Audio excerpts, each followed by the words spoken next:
السلام عليكم الغزالات ديالي، شخباركم البنات؟ لاباس عليكم؟ نتمنى تكونوا كاملين بخير وعلى خير وما ناقصكم خير وفي صحه جيده يا رب. نتمنى يلقاكم هذا الفيديو بصحه جيده وفي احسن الاحوال يا رب. اليوم البنات غنشارك معكم في هذا الفيديو هذا الرقاق التركي او خبز اليوفكا. هو معروف هنا في تركيا الخبز اليوفكا او الورقه ديال التريد باش كيصاوبوا التريد. هنا معروفه في تركيا بزاف تيصاوبوها العيالات الكبار، هكا هما اللي متخصصين فيها، كيصاوبوها في هذه الوقيته ديال الخريف استعدادا للشتاء. وقت ما بغاو يصاوبوا هكا التريد تلقاوها موجوده وكاينه في الدار، كيديروا منها واحد الكميه كثيره وكيحتفظوا بها. بالنسبه للعجينه البنات فما تحتاج شي حاجه كاع، تحتاج عاد دليك مزيان فيها غير طحين عادي ديال الفرينه، ويكون فيها الملحه والماء باش كتخلط العجينه وصافي، تتكون ما جاريه ما قاصحه، وتيدلكوها مزيان مزيان مزيان حتى تترخف باش تجي هكا العجينه مدلوكه يعني متقونه العجينه ديالها، تجي هكا بحال العجينه قلتي العجينه ديالنا ديال التريد تتعجن مزيان وتدلك مزيان باش تجيهم سهله هكا في الخدمه. تيخليوها واحد شويه ترتاح وتيقطعوها كيف ما كتشوفوا هكا كويرات يكونوا متساويه في الحجم صافي. وكيبداو العيالات تيكونوا تيتجمعوا هكا في شي دار، كيكونوا متفقين وكيتجمعوا في الدار وكيخدموها، يعني ما كتخدمهاش وحده بوحدها حيت تيتعاونوا فيها الخدمه بزاف الصراحه.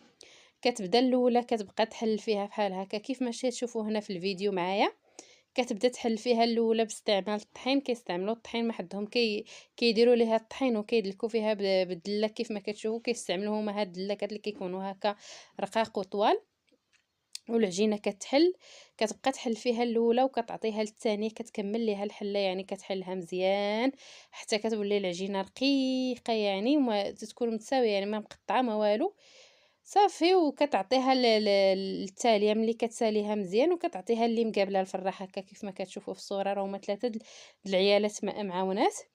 وكتعطيها هكا الثالثه كتبقى طيب فيها كيف ما كتشوفوا هكا، ما كتطيبهاش مزيان، غير بحال العجينه ديال التريد ديالنا كتبقى تقلب فيها هكا بشويه بشويه بالجناب حتى كطيب وما ما كتقرملش، يعني كطيب وما كتقرملش صافي. وكتحيدها كيف ما كتشوفوا هنا في الصوره، راه دارت تبارك الله ما شاء الله طرح قدو قداش صافي. كتبقى دير وحده فوق وحده كيف ما كتشوفوا هنا في الصوره وكتخليها على جنب، ما كيغطيوها ما والو الصراحه باش تبقى ترطب زعما ما تقصح ما والو، ما كيبغيوها تجي مقرمله ف تيخليوها هكا على جنب حتى تتقرمل مزيان على برا، يعني كتقصح هكا ما كت ما تتنشف يعني مزيان وتقرمل كيف ما كتشوفوا في الصوره. انا غادي نهز معكم وحده تشوفوها، فما طيبش مزيان يعني صافي. كتبقى هكا حتى تتقرمل، راه في الصوره كتبان هكا مقرمله.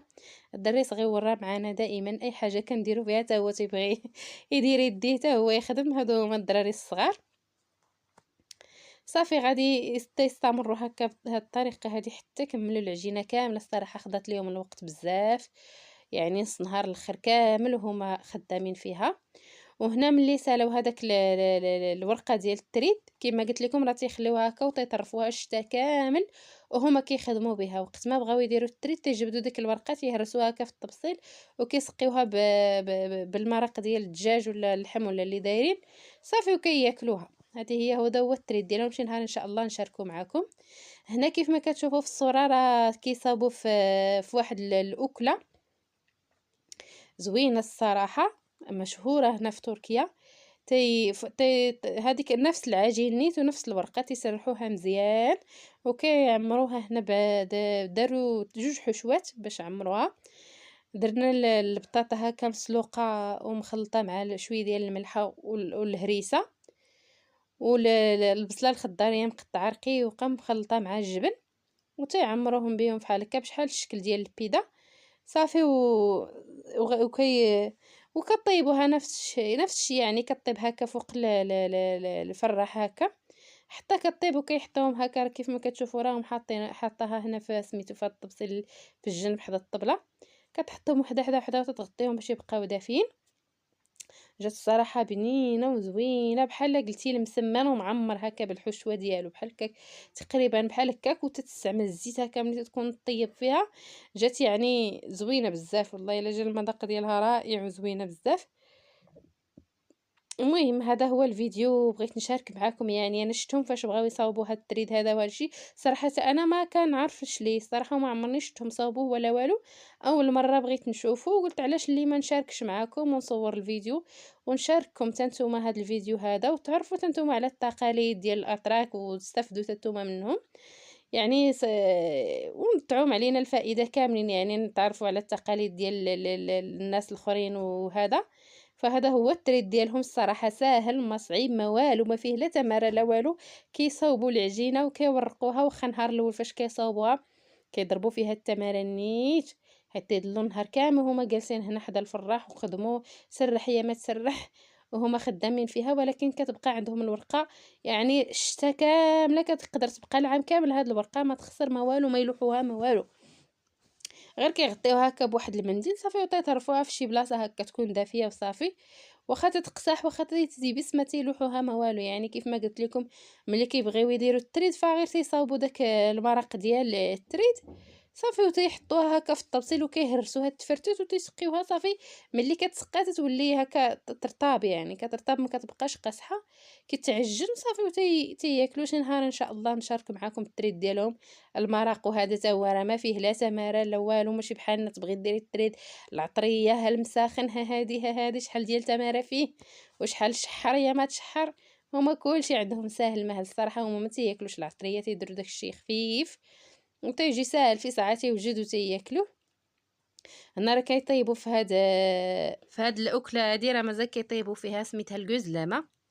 هنا راه مشهوره في تركيا كما قلت لكم، وكتباع غاليه في الزنقه هكا. الا مشيتي تاكليها في شي محل ولا في شي بلاصه هنا كتكون غاليه بزاف. الا كنتو هكا جايين زياره ولا هادو قولوا الكزلامه، سميتها الكزلامه.